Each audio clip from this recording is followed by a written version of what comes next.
घटना आपको सुनाऊं। एक बार एक गृहस्थी की बात है। एक बार एक पति पत्नी और माँ संग में रहते थे तीनों। तो जो सासू मैया थी भगवान शिव की बड़ी भक्त थी, भगवान शिव की बड़ी पूजा किया करती थी, भगवान शिव में बड़ी निष्ठा थी। पर बहू अब ऐसी आ गई कि बहू भगवान को नहीं मानने वाली थी। उसे भगवान में कोई निष्ठा नहीं थी, उसे भगवान में कोई श्रद्धा नहीं थी। सासू मैया बार बार समझाती, अरे थोड़ा तो अभिषेक कर लिया करो, थोड़ा तो जल चढ़ा लिया करो, थोड़ी तो पूजा कर लिया करो, कभी तुम्हारा कल्याण हो जाएगा। पर बहू बात नहीं मानती। बहुत परेशान होते होते सासू मैया रोज पूजा किया करती, रोज सेवा किया करती भगवान महादेव की। स्वस्थ थी, चलती रहती थी, मंदिर में जाकर के भगवान की पूजा सेवा अर्चना वंदना किया करती थी। चलते चलते अब एक दिन रोज रोज के झगड़े चलते रहे। एक दिन बेटा जब घर पे आया, पत्नी से पूछा, भाई क्यों परेशान हो, तुम इतनी नाराज क्यों हो? तो पत्नी ने कहा, देखो अब तुम्हें दो में से एक को चुनना होगा। अब या तो तुम्हारी माँ साथ में रहेगी या तो मैं साथ में रहूंगी। अब लड़कों की बड़ी दुविधा है, बड़ा कष्ट होता है ये कि भाई दोनों से प्रेम है, माँ से भी प्रेम है, पत्नी से भी प्रेम है, और दोनों में से किसी एक को कैसे चुना जा सकता है? और जो लोग कहते हैं ना कि बहुओं में गलती है, हम नहीं मानते कि बहुओं की गलती होती है। सारी गलती बेटों की होती है। पूछिए कैसे?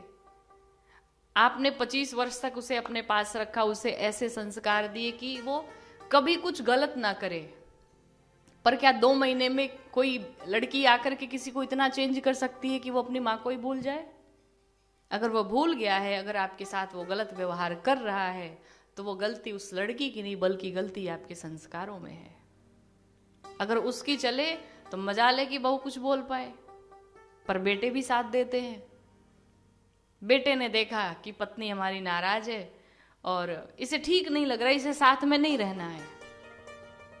तो पति ने पूछा, क्या करना चाहिए फिर? तो पत्नी ने कहा, एक काम करो, इनको वृद्धाश्रम भिजवा दो। नॉर्मल सा उपाय, इन्हें वृद्धाश्रम भिजवा दो। फिर पत्नी ने कहा, ये तो चलता रहेगा, पता चले ये जाते आते रहे, फिर वापस से बुढ़िया आ जाए घर में। तो पत्नी ने कहा, एक काम करो, इनका काम खत्म करो, अब इनको फाइनल पहुंचाओ जगह पे। तो बेटे ने कहा, अरे ऐसा कैसे कर सकते हैं? पत्नी ने कहा, नहीं तुम्हें करना तो पड़ेगा, वरना मैं चली जाऊंगी तुम्हें छोड़ के। अब प्रेम में इतना पागल पति कि उसने क्या किया, बोलो क्या करना है? उसने भेजा दुकान पे और कहा, जाओ नींद की टैबलेट लेके आओ। नींद की टैबलेट लेकर के आया और उस बेटे ने भोजन में मिला करके अपनी मां को खिला दिया।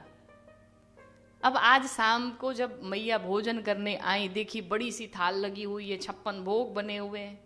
अब मैया सोचे कि आज तक जब से बहू घर में आई तब से ऐसे अच्छे भोग मिले नहीं, आज ऐसी कौन सी बात हो गई, आज कौन सा ऐसा दिन है जो ये इतना प्रेम बरसा रही है मेरे ऊपर? तो मैया ने पूछा, ये बताओ इसमें कुछ मिलाया तो नहीं है? बहू ने कहा, रे मैया क्या बात करती हो, क्या मिलाएंगी? आप तो आज इच्छा हुई तो आज आपको बढ़िया बढ़िया भोजन पवा दिया मैंने। तो माँ तो खैर माँ होती है, माँ को दया आई, चलो हो सकता है इसका मन बदल गया हो, और अगर कुछ मिलाया भी हो तो मेरे बाबा जाने, मेरे महादेव जाने, हम क्या जाने। मैया ने विश्वास के साथ में बाबा पर विश्वास करके, भोलेनाथ पर विश्वास करके और भोजन को पा लिया। जैसे भोजन पाया, रात में अच्छी नींद आ गई, नींद की टैबलेट थी। अब मैया जा करके बढ़िया सो गई, और जैसे रात में सोई, बेटा बहू दोनों आए और मैया को उठा करके लेके गाड़ी में पैक किया और लेके पहुंच गए शमशान। शमशान पहुंचे और वहां जाने के बाद चिता सजाई और मैया को लिटा दिया कि ये नींद में ही रहेंगी, इनको जला देंगे। अब दर्शन करिए क्या हुआ। मैया तो भगवान शिव की बड़ी भक्त थी, भगवान शिव की कृपा तो मैया के ऊपर थी ही। तो मैया ने क्या किया, जैसे ही चिता पर लिटाया बेटे ने, तब तक बहू माचिस भूल गई थी, माचिस लाई नहीं। तो पति से कहा, एक काम करो, जाओ माचिस लेकर के आओ। अब बेटा दौड़ा घर पे माचिस लाने के लिए, बहू भी थोड़ी देर के लिए इधर उधर हुई लोगों को देखने के लिए, कोई आ तो नहीं रहा है। उतने में ही मैया को आ गया होश। मैया को जब होश आया, देखा तो मैं तो चिता पे पड़ी हूं। अरे यार, ये तो ऐसा कर दिया, अब क्या करें। फिर मैया ने सोचा कि अब मुझे दिमाग लगाना पड़ेगा, बाबा ने तो मेरा साथ ही दे दिया है, कोई बात नहीं।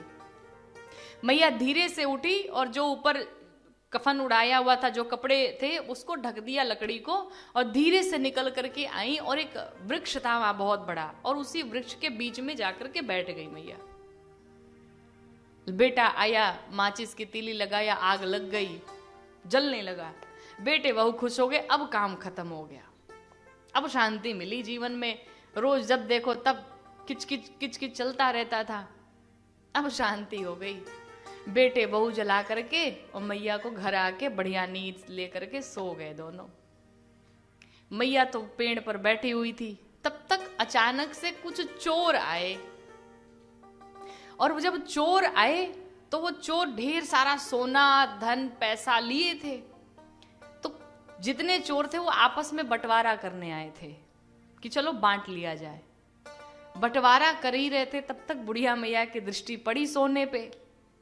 हीरे हैं, सोने हैं, चांदी है, पैसा है। जब दृष्टि पड़ी तो मैया ने सोचा कुछ ना कुछ तो दिमाग लगाना पड़ेगा। और भाई मेरे पास पैसे हैं नहीं, इसलिए बेटा हमारा पूछता नहीं, कोई वैल्यू है नहीं, तो अब मेरे पास अगर धन हो जाए तुम ये मेरी इज्जत करेंगे।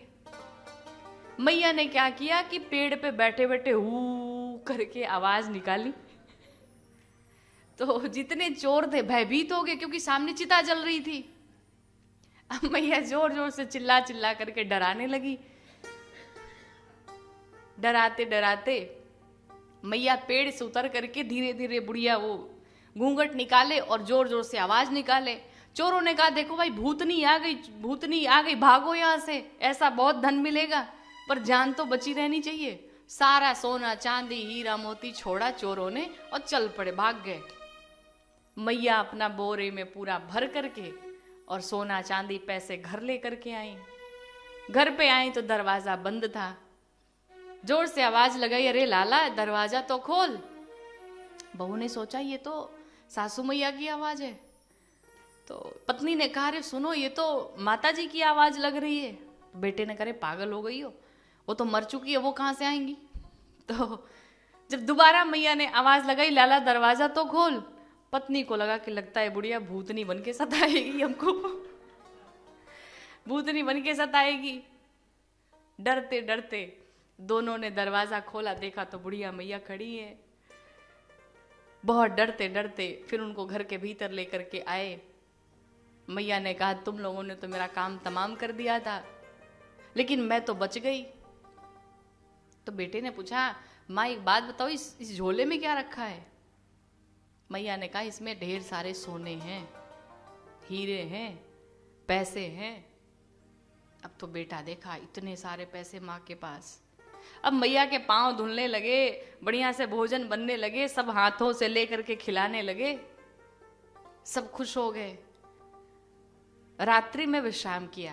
प्रातः काल जब हुआ, बहू खूब अच्छे से सासू मैया की सेवा कर रही, क्योंकि अब तो मैया के पास धन है, खूब सेवा कर रही। भोजन बढ़िया बना करके व्यंजन लेकर के आई। तो सासू मैया ने कहा कहीं तूने फिर तो नींद की नहीं गोली डाल दी इसमें, पहले तू खा फिर मैं खाऊंगी। फिर बहू को खिलाया, फिर खुद खाया। अब एक दिन पत्नी ने पति से कहा कि ये गई थी शमशान, हम लोग जला करके चले आए, लेकिन ये बच गई। ये लग रहा है भगवान कुछ कृपा कर रहे हैं।